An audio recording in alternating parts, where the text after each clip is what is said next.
Hello, a very good evening. So let's begin with the reflection.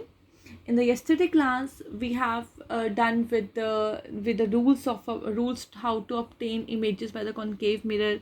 We have done virtual real images, type of reflection, and the characteristics of plane mirror, spherical mirrors. So now we are going to initiate the formation of different type of images by the concave mirror.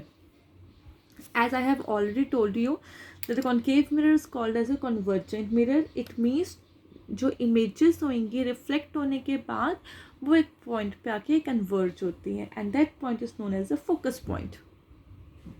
So different type of images obtained by changing the object position. So this is our concave mirror.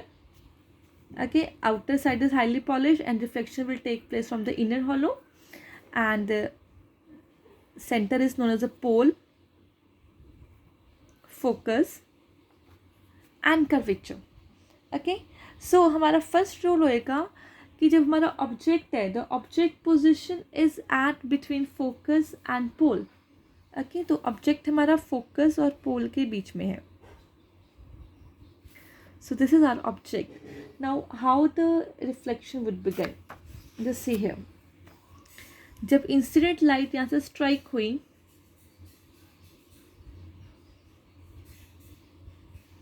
Strike होने के बाद वो directly कहाँ से पास हुई? From the focus. ठीक है, यानी कि ये हमारी हुई रिफ्लेक्टेड लाइट, और एक हम डायरेक्टली पास करवाएंगे, यहाँ से गई और रिफ्लेक्ट होके वापस आ गई. ठीक है, सो अगर हम इस रिफ्लेक्टेड लाइट को अगर हम देखेंगे तो जो हमारी जो इमेज फॉर्म होएगी वो मिरर के पीछे होएगी, यानी कि image which would form behind the mirror. So जो हमारी इमेज होएगी वो इस पॉइंट पे जाके होएगी फॉर्म. अब जो भी इमेज बिहाइंड द मिरर होती है वो इमेज हमेशा वर्चुअल एंड इरेक्ट इमेज होती है. So this is the image, और ये हमारा ऑब्जेक्ट था and is a concave mirror. So image we can see clearly कि इमेज कहाँ पे फॉर्म हुई है? Behind the mirror.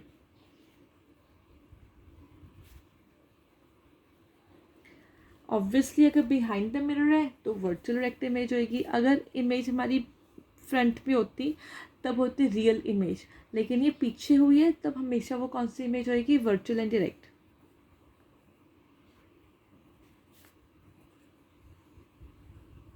Now you can see the size. Object का साइज छोटा है बट इमेज का साइज लार्जर है. It means the image would be magnified. So this is the first rule. First case था कि जब हमारा ऑब्जेक्ट कहाँ पे था? बिटवीन फोकस एंड पोल.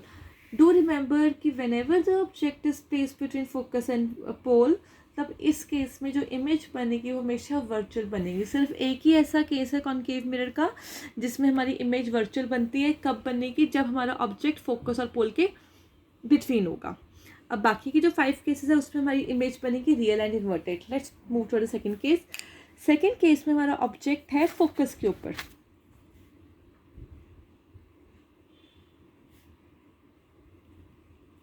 एक चीज मैं आपको बताना भूल गई. अब देखो, ये जो इंसिडेंट लाइट गई वो किसके पैरेलल थी? प्रिंसिपल एक्सिस के पैरेलल थी. रूल नंबर 1 में हमने पढ़ा था कि जब भी कोई incident ray of light principal axis के पैरेलल होती है तब वो जो रिफ्लेक्टेड रे होगी वो फोकस में से पास होगी. ये पैरेलल थी तो रिफ्लेक्ट होने के बाद रे कहाँ से पास हुई? From the focus point. अब सेकेंड है हमारा object position at the focus. अब फोकस पे हमारा ऑब्जेक्ट पड़ा हुआ है.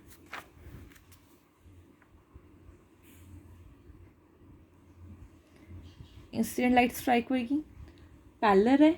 पैरेलल है प्रिंसिपल एक्सिस की लाइट कहाँ से पास होगी? From the focus point. Reflect होके फोकस से पास हुई, और एक हम इसको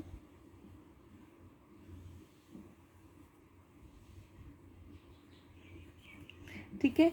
अब देखो दूर दूर तक ये पॉइंट मीट नहीं होएगा, बट कहीं ना कहीं जाके जो पॉइंट है वो मीट होएगा। तो इमेज कहाँ बनेगी? इन्फिनिटी। इमेज हमारी बनेगी इन्फिनिटी, और ये इमेज भी मैग्नीफाइड होएगी। और इमेज बन रही है मिरर के फ्रंट पे, इसका मतलब वो रियल और इन्वर्टेड होएगी। Real and inverted. अब हमें इसका एग्जैक्ट लोकेशन नहीं पता कहाँ पे बनेगी, तो इन्फिनिटी पे बनती है। इन्फिनिटी की image that would be highly magnified. अब इसका यूज़ हम देख सकते हैं कि जैसे कि एक रिफ्लेक्टर है, टॉर्च है, टॉर्च में कॉनकेव मिरर लगा होता है। तो जब टॉर्च को ऑन करते हैं तो उसकी रे ऑफ लाइट बहुत दूर तक जाती है, ठीक है, काफ़ी दूर तक जाती है। सो हम उस पर फोकस नहीं कर पाते कहाँ तक जा रही है, वी कैन सी। तो दैट इज़ अ केस, उस केस में इमेज कहाँ बनती है? फोकस के ऊपर। और जो हमारा फर्स्ट केस था, जब हमारी इमेज बनी थी, जब हमारी ऑब्जेक्ट था फोकस एंड पोल पे, ये इसने कौन सी इमेज थी हमें? Magnified image. तो ये यूज़ होता है मैग्नीफाइंग ऑब्जेक्ट्स में। जो मैग्नीफाइंग मिरर होते हैं उसमें कॉनकेव मिरर यूज़ होता है। It is use as a makeup mirror also. और जो डेंटिस्ट के पास मिरर होता है वो भी कॉनकेव मिरर होएगा, क्योंकि तभी उसको डेंटिस्ट को टीथ की इन लार्ज इमेज देखने को मिलेगी। सो 2 केसेस हमने पढ़े हैं। Now move coming to the third case. अब थर्ड केस में जो हमारा ऑब्जेक्ट की पोजीशन है वो एफ एंड सी पे आ गई, यानी कि बिटवीन फोकस एंड कर्वेचर। पहले हमारा ऑब्जेक्ट यहाँ पर था पोल एंड फोकस के बीच में, फिर फोकस पे आया, फिर कर्वेचर फोकस के बीच में जाएगा, फिर कर्वेचर पे जाएगा, फिर कर्वेचर के पीछे जाएगा, फिर इन्फिनिटी पे जाएगा। तो ऐसे ऐसे 1 स्टेप पीछे जाएंगे। अब रूल पढ़ा था हमने, वो बाद में यूज़ करते हैं। इसमें हमारे पास है ऑब्जेक्ट हमारा पड़ा है फोकस एंड कर्वेचर के बीच में। देन ऑब्वियसली ये गई पैरेलल लाइट, और यहाँ से रिफ्लेक्ट होके वो कहाँ पे पास हुई? फोकस से पास हुई। और एक लाइट हमारी ऐसी जाएगी सिंपल, रिफ्लेक्ट होके ये दोनों एक पॉइंट पे आके मीट होंगे। अब जो इस केस में जो इमेज फॉर्म हुई है, अब जो इस केस में जो इमेज फॉर्म हुई है, इन्वर्टेड इमेज है, मैग्नीफाइड है, और कौन सी होगी? Real inverted, magnified and beyond the C, यानी कि कर्वेचर के पीछे। Real inverted, beyond the C, और कौन सी है ये? सिंपल इसको मैग्नीफाइड लिखते हैं, मैग्नीफाइड इमेज। ये ज़्यादा बड़ी इमेज नहीं है, ये मैग्नीफाइड इमेज, ठीक है। नेक्स्ट केस है हमारा, जब हमारा ऑब्जेक्ट कहाँ पे है? एट सी। रूल में मैंने बताया था आपको कि जब भी रे ऑफ लाइट सी से पास होती है तो रिफ्लेक्ट होकर वापस वो सी पे ही जाएगी। यानी कि जब भी हमारा जो ऑब्जेक्ट सी पे होगा, तब याद रखना कि जो इमेज बनेगी वो सी पे बनेगी और सेम साइज होएगा। ये हमारा ऑब्जेक्ट है,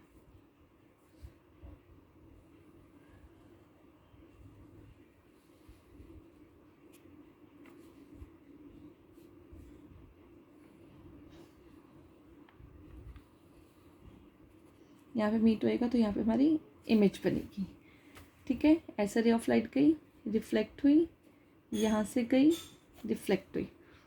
तो इस केस में जो इमेज फॉर्म होती है एट कर्वेचर, ठीक है। ये इमेज कौन सी होगी? रियल इन्वर्टेड इमेज और सेम साइज। केस नंबर 5, जब हमारा ऑब्जेक्ट है beyond the C. Do remember to put the shiny surface. मैं इमेजेस में भूल के डालना, ठीक है, बट पेपर में मत भूलना।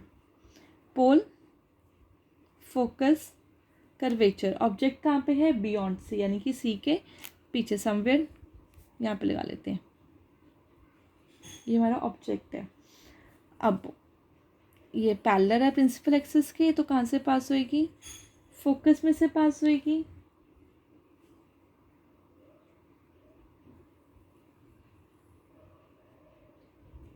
और एक लाइट गई, वो रिफ्लेक्ट होकर वापस चली जाएगी।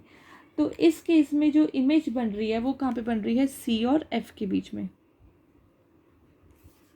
और यू कैन सी कि जो इमेज है वो it is smaller as compared to the object. Mirror के आगे है तो रियल इन्वर्टेड इमेज है, real inverted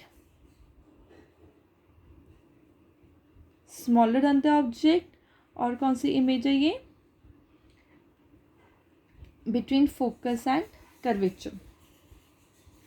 now case number fifth, sorry sixth case number, oh I forget to name it.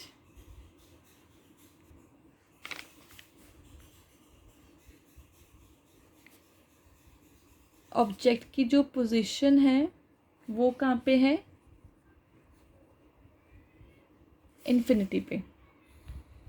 ये हमारा मिरर है, ठीक है, पोल, फोकस, कर्वेचर।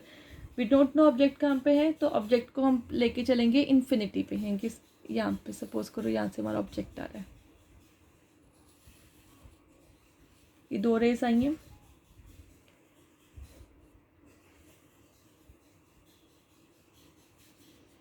तो ये जब ऐसे क्रॉस करेंगी ये अपीयर होंगी कि फोकस में से पास होंगी, ठीक है। तो यानी कि जब भी ऑब्जेक्ट इन्फिनिटी पे होगा तब इमेज कहाँ बनेगी हमारी, एट फोकस। काफ़ी पॉइंट साइज इमेज होती है, मच स्मॉलर, यानी कि हाईली डिमिनिश्ड इमेज, और ये रियल और इन्वर्टेड होएगी। So these are the 6 cases found when we obtained images by the concave mirror. So concave mirror के यूजेस क्या होते हैं, इसका एक तो है कि मैग्निफिकेशन में काम आता है, ये शेविंग मिरर में यूज़ होएगा, डेंटिस्ट के पास होता है, रिफ्लेक्टर्स में यूज़ होता है, डॉक्टर का हेड मिरर होता है, सोलर एनर्जी की रेस को फोकस करने में काम आता है, और जो हमारे जो डिश एंटीनाज होते हैं, ठीक है, उनमें कॉन्केव मिरर लगा होता है, ताकि जो इन्फिनिटी से जो सिग्नल्स आएंगे, टीवी के सिग्नल आएंगे थ्रू सैटेलाइट, वो एक तरह का छोटी सी इमेज फॉर्म करें, और फिर रिफ्लेक्ट हो गएंगे, जो छोटी सी इमेज बनती है, फिर वो जो सिग्नल्स होते हैं फिर वो हमारी वायर के थ्रू जाते हैं, and hence we can see the cable. So this is the 6 cases of the concave mirror images. So just do these cases. If you face any doubt, then just WhatsApp me.